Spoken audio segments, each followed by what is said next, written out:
If you're plotting your novel's ending, what should you not do to keep readers happy? Today, I'm sharing 5 awful novel endings to avoid, so be sure to stick around. Let's get started!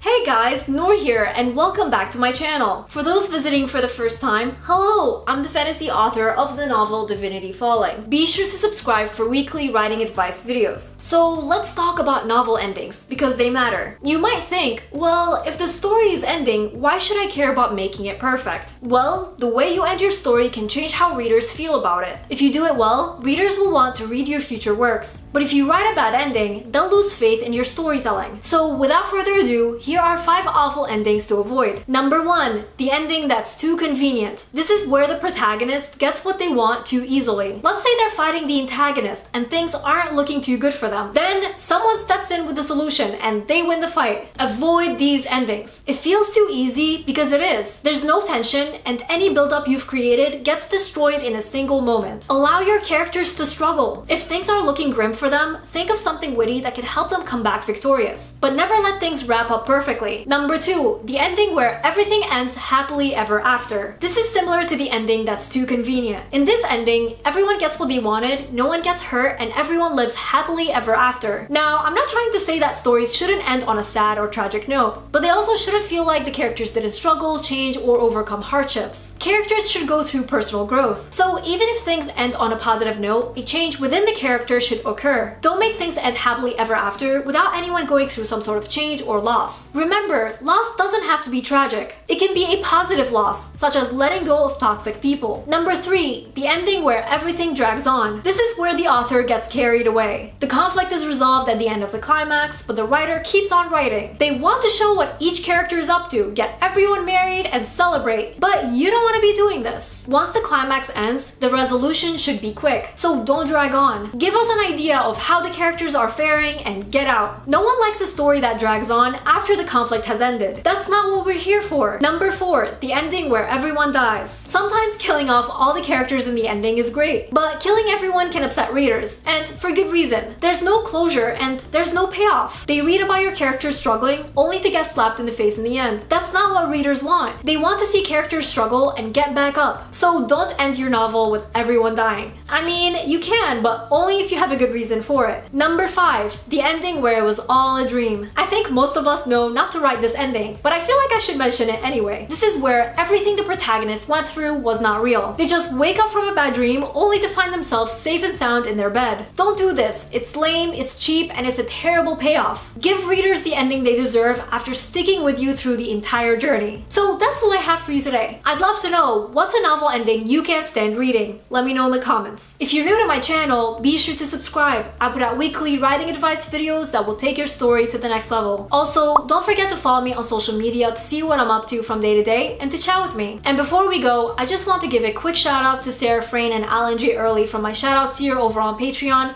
as well as all my amazing patrons. Thank you all so much for your support. I really appreciate you. And remember, Nour for president!